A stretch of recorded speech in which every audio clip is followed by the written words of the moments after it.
Yun, alam po ba ninyo, doon sa Yolanda, ang Pangulong Duterte po talaga ang nagmalasakit. Sila ang unang-unang responder.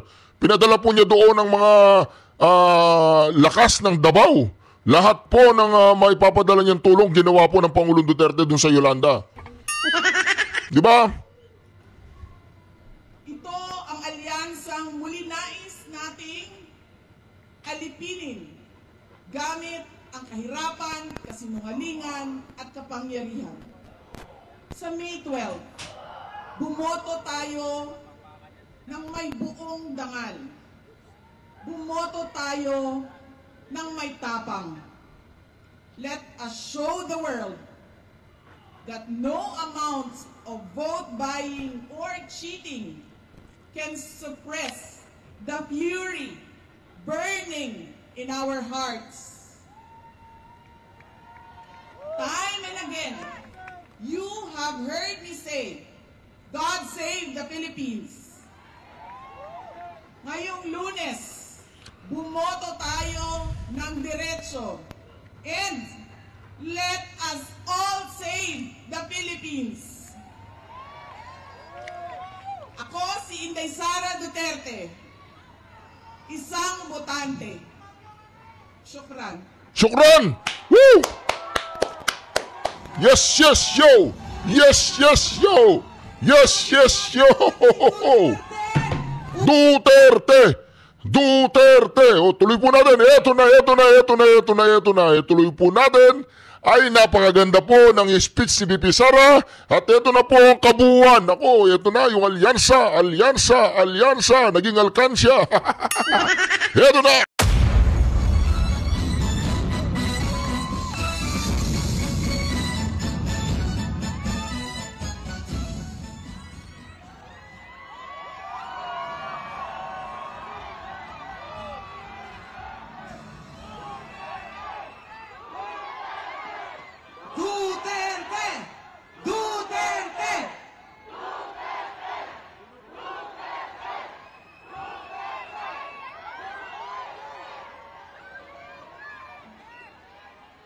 Mga kababayan, Assalamualaikum warahmatullahi wabarakatuh. Madayaw umayong gabi kaninyong tanan. Magandang gabi sa inyong lahat. Una na sa lahat, ialay natin ang pasasalamat sa Diyos para sa araw na ito. Pangalawang pagpapasalamat ay sa inyong lahat na nasa ilalim ng ulan, gutom, walang ayuda, naipit sa traffic, hindi pumasok sa trabaho. Ngunit ibinigay ninyo ang panahon para sa aming lahat ngayong gabi. Maraming salamat sa inyo.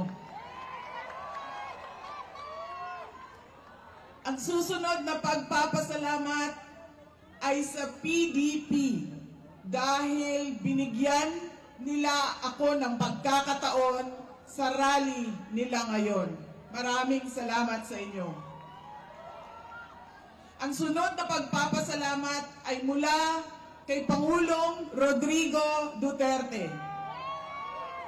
Sa inyong pagmamahal, sa inyong patuloy na suporta at pagdarasal na siya ay maibalik dito sa ating bayan. Maraming salamat. Ang susunod na pagpapasalamat ay mula sa akin, sa patuloy ninyo na suporta sa akin at sa aking mga kasamahan sa opisina ng Pangalawang Pangulo. Maraming salamat. At ang huling pagpapasalamat ay mula sa aming pamilya. Dako kaayo ang amuang utang nga kabubuton kaninyong tanan sa oportunidad na ginahatag ninyo kanamo nga makaserbisyo sa atuang nasod. Daghan salamat. Ang pwesto na kinatatayuan ko ay hindi para sa akin. Ito ay para sa Pangulong Rodrigo Duterte. Pero tinawag ako ng tadhana dahil kinidnap ang tatay nating lahat.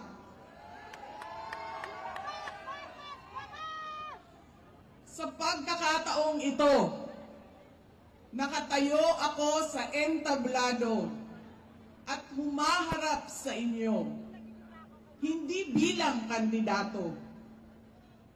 Ako si Inday Sara, isang botanteng nagmamahal sa ating bayan at natatakot para sa ating kinabukasan. Mga kaigsuunan ko, iniibig ko ang Pilipinas. Iniibig ko kayong mga Pilipino.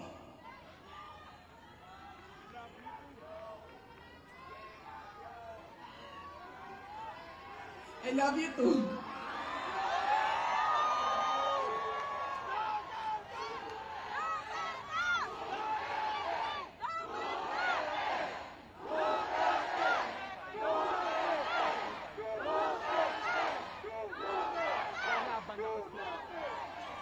This election will decide the future of our country. Ang boto ninyo ang magbibigay katiyakan kung maituloy ang pagbabago o tuloy-tuloy na lang tayo sa kapahamakan. Filipinos deserve better.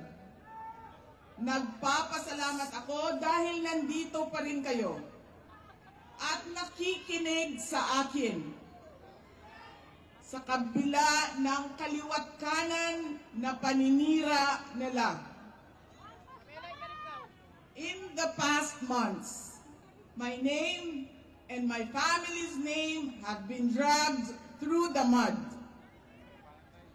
I have repeatedly said it before, and I will say it again now. I am not the problem of this country.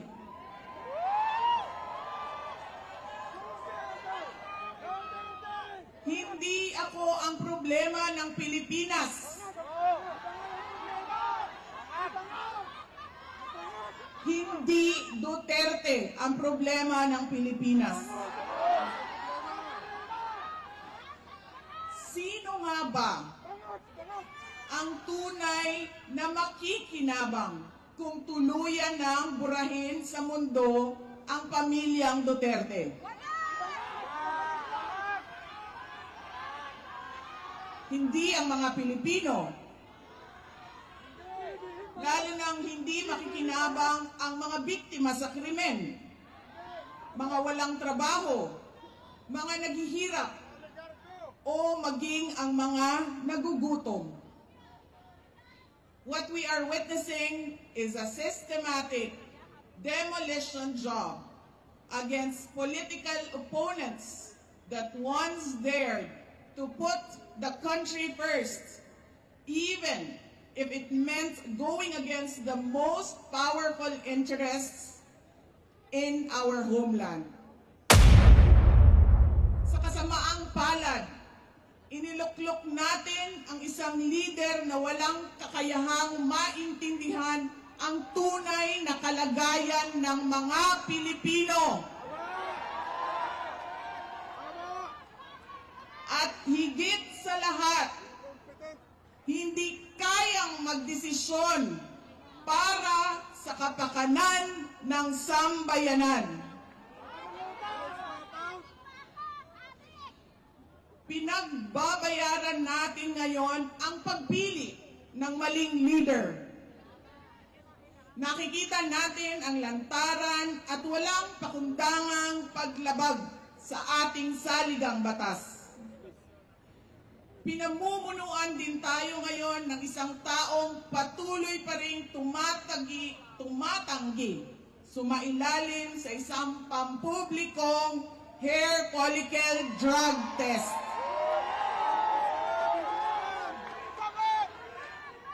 At nagsinungaling sa 20 pesos ang bigas.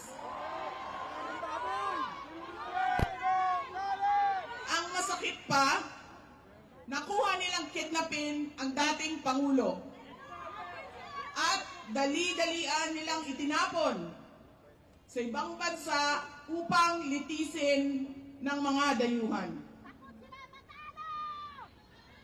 Ngunit, higit pa sa mga kabiguang ito ay isang mas malalim na pambabastos at panghiinsulto sa ating mga Pilipino. Iniinsulto nila tayo sa paggamit ng ayuda upang bilhin ang boto ng mga tao. Ang ayuda ay hindi naman likas na masama.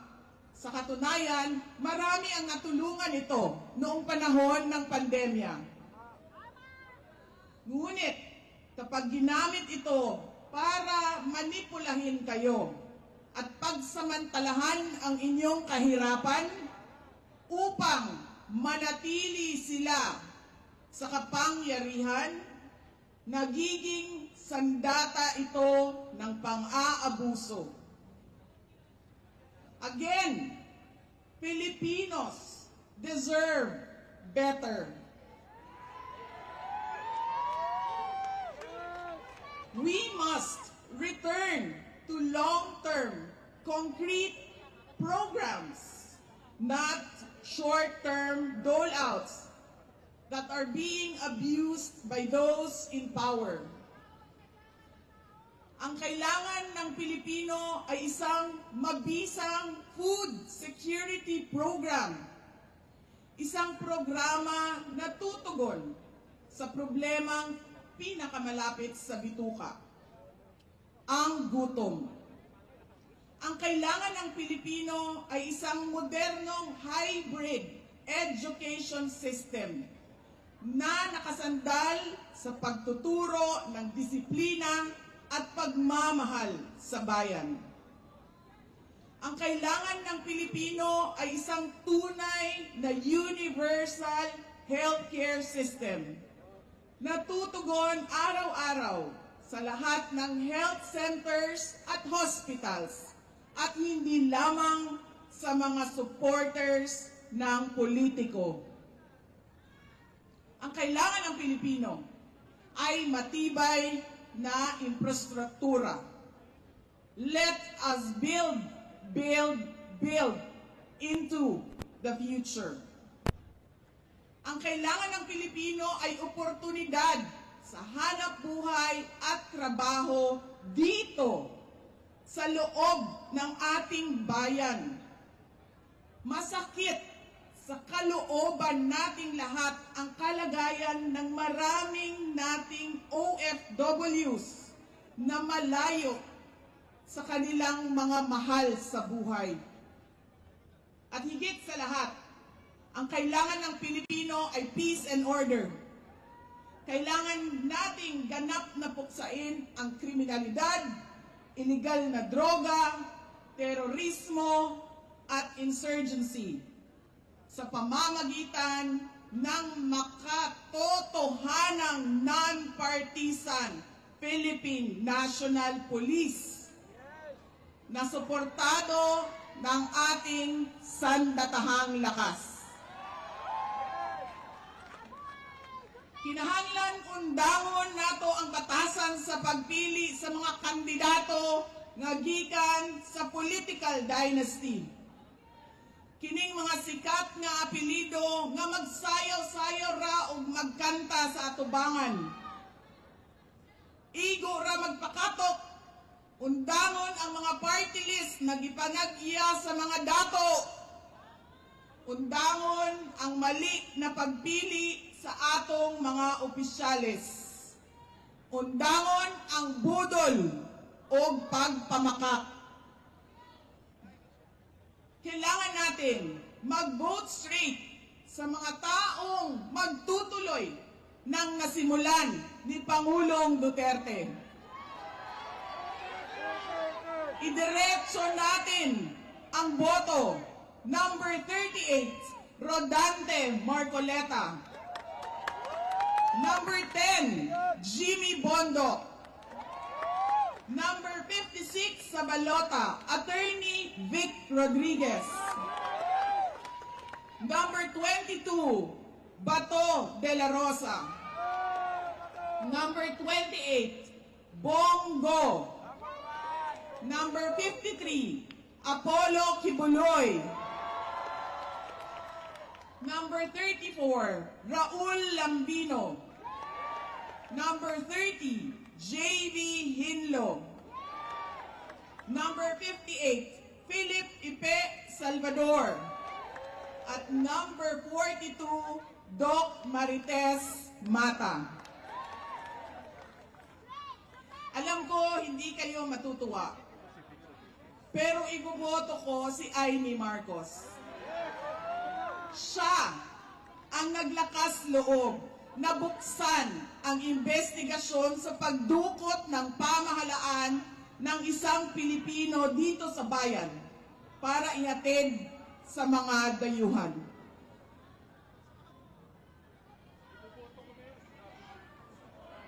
Iboboto ko rin si Camille Villar dahil sa kanyang karanasan bilang mambabatas sa House of Representatives na makakatulong sa isang tunay na pagbabago sa Senado. Hindi ako mapapagod na sabihin ito. We Filipinos deserve better. Tunay na kapayapaan at kaunlaran na hindi lamang para sa iilang politiko at mayayaman. Kaya sa May 12, kailangan natin maging mapagmatya.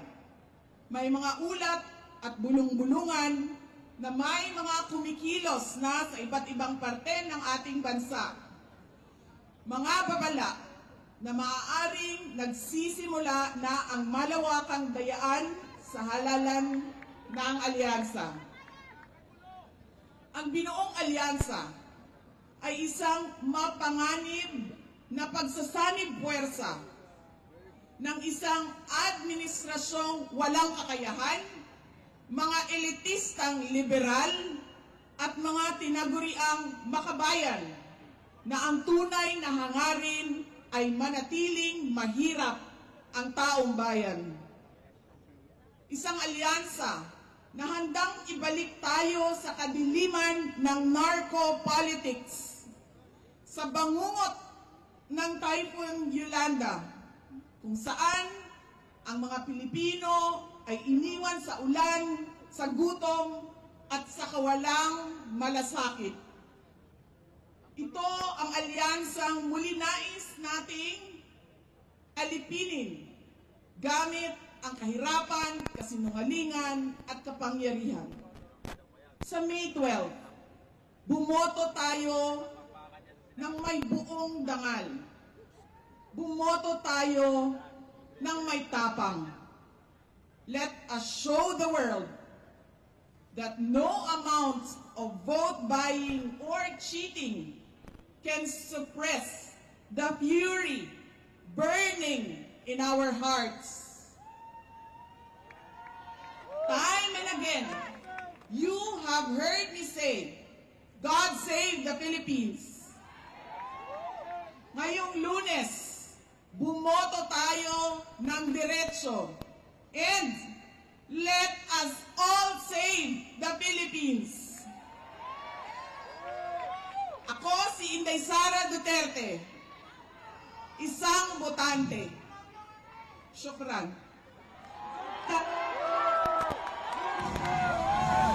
Itataas na po, tawagin na natin ang ating Duterte! Sa ibang balita, gustong ipa-impeach ng Duterte Youth Party List si Pangulong Bongbong Marcos kaugnay ng pagpaparesto ng ICC kay dating Pangulong Rodrigo Duterte. Pero bigo ang grupo na may isang pareklamo ngayong araw. Live mula sa Batasang Pambansa, nasa frontline balitang yan si Marian Enriquez. Marian, bakit hindi natuloy ang filing ng impeachment complaint? Yes, Jiggy, nauwi nga sa wala yung plano sanang paghahain ng Duterte Youth Party List ng unang impeachment complaint laban kay Pangulong Bongbong Marcos. Kasalasan kasi yung House Secretary General yung dapat natatanggap nitong reklamo pero wala siya sa kanyang opisina.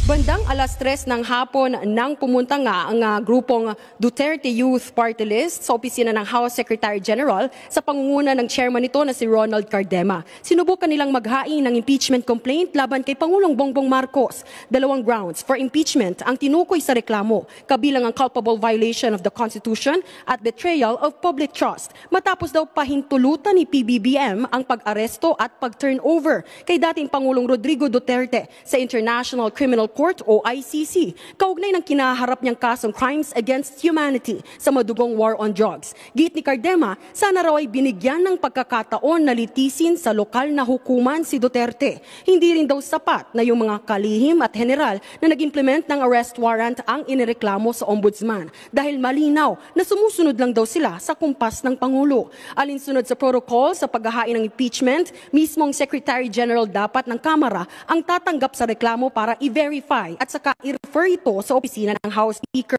Yun nga lang, hindi pa formal na naisampan ni Cardema ang impeachment complaint dahil may strategic planning daw ang opisina ng SecGen mula May 6 hanggang May 8.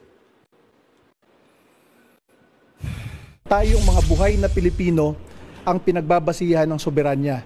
Kaya nung sinurrender mo ang isang Pilipino sa mga dayuhan, nung araw na yon, March 11, sinurrender mo ang soberanya ng bansa. So, yun ang culpable violation of the Constitution. Jiggy, dahil nga hindi natuloy kanina, ay babalik yung kampo ni Cardema sa Martes sa susunod na linggo para nga formal na ihain itong impeachment complaint laban kay PBBM. Samantala, nilinaw din niya na hindi siya nakipag-usap kay Vice President Sara Duterte kaugnay sa paghahain nila ng impeachment. Yan muna ang latest dito sa Kamara. Balik sa inyo. Maraming salamat, Marian Enriquez. Mga kapatid, Jiggy Manikad po, iba na ang may alam at may pakialam sa panahon ngayon. Para sa konkreto, kumpleto at komprehensibong balitaan sa Frontline, mag-follow at mag-subscribe sa social media pages ng News 5. Tumatuloy na Duterte, ang Pilipinas unahin. Sa mga may asim, kumanta kayo sa akin. Tondo, tondo,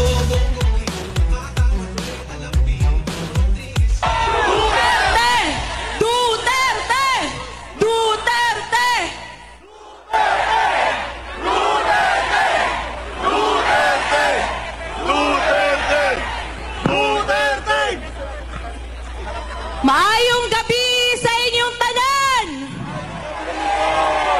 Magandang gabi sa inyong lahat.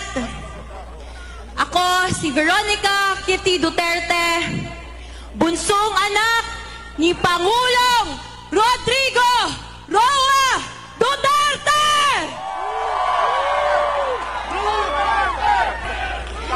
Una sa lahat, lubos na nagpapasalamat ako sa patuloy niyong pagmamahal at pagsuporta kay PRRD, sa amin na pamilya niya at sa Duterte!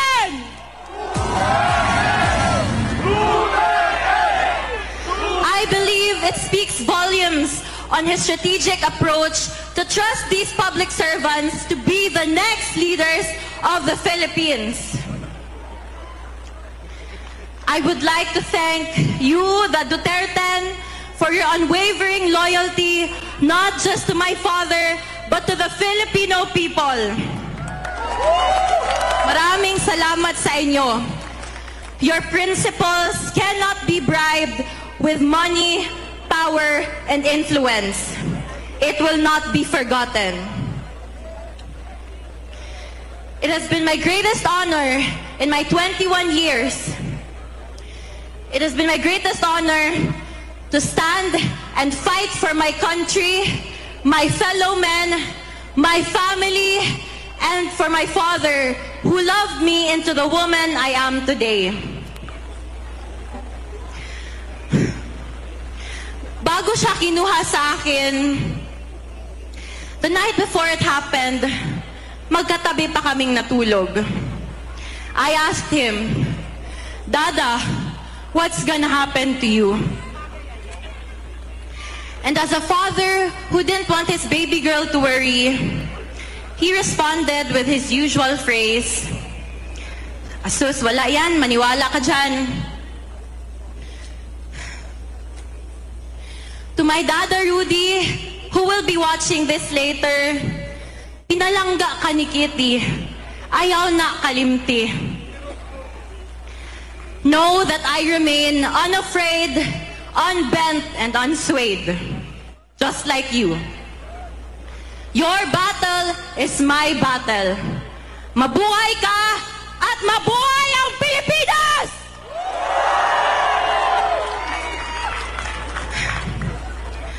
Muli kong iaabot ang personal na mensahe ni Tatay Digong para sa bawat Pilipino.